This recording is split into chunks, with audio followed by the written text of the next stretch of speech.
Angel investors to the rescue.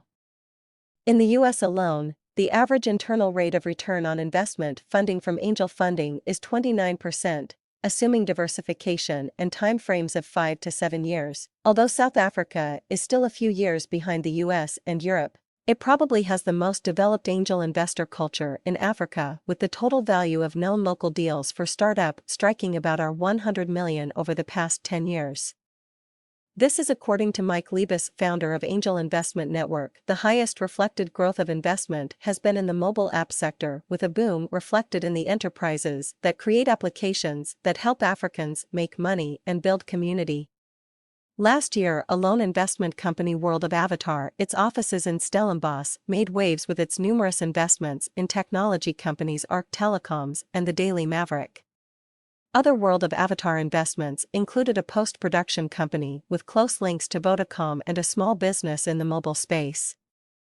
Founded in April 2010, World of Avatar signed an agreement to acquire 90% of Stellenbosch-based MZIT for an undisclosed amount.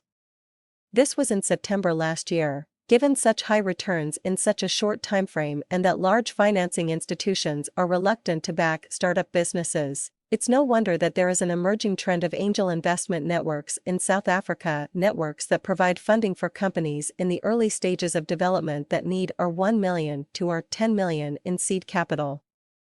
While angel investors are generally required to invest a minimum of our 300,000 in funds a year, the idea is that the network's individuals collectively invest to get businesses going and eventually make a profit by selling their holdings within 3 to 5 years. The result has been the revolutionization of the local entrepreneurial market, particularly the mobile app sector.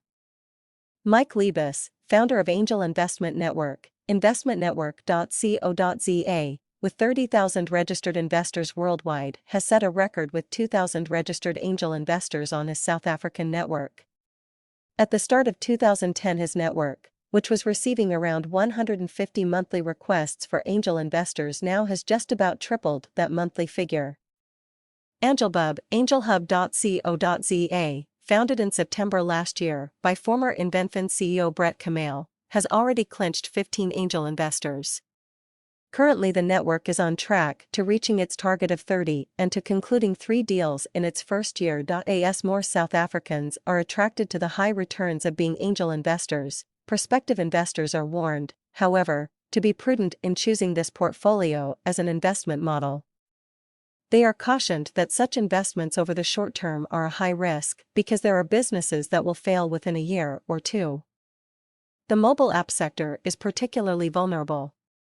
This is according to Eric Edelstein, founder of Evely.com, a leading South African tech startup that is successfully navigating the crowdsourcing and social media space. Very few of the success stories that you read about are overnight successes, even if they appear to be.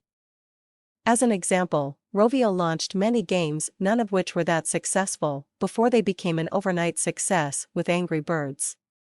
Having said that, it has become far less expensive to launch a tech business than it was just a few years back, but the competition has also become far more intense. You either need to have a brilliant product that spreads virally so you don't need to market it, or you need to be clever with your marketing. Most successful businesses have people with both these skill sets. Before signing on the dotted line, be aware that when investing in a startup that more fail than succeed.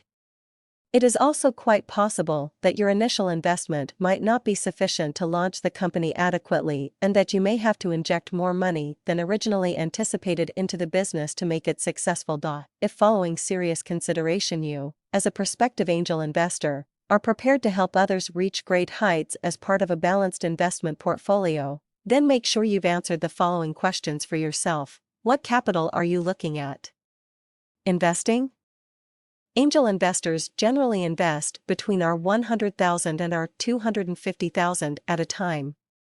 What is the timeline you're looking at with regards to your investment?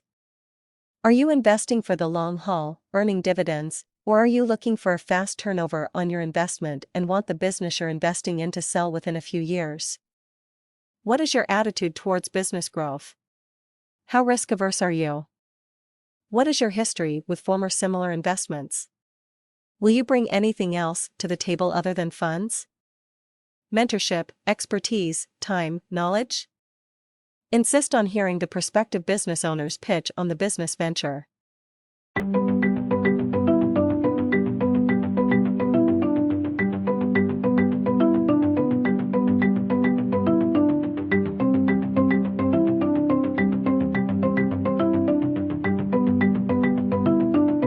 Are you going to be actively involved in the business, simply a silent partner, or will you be collecting a dividend check?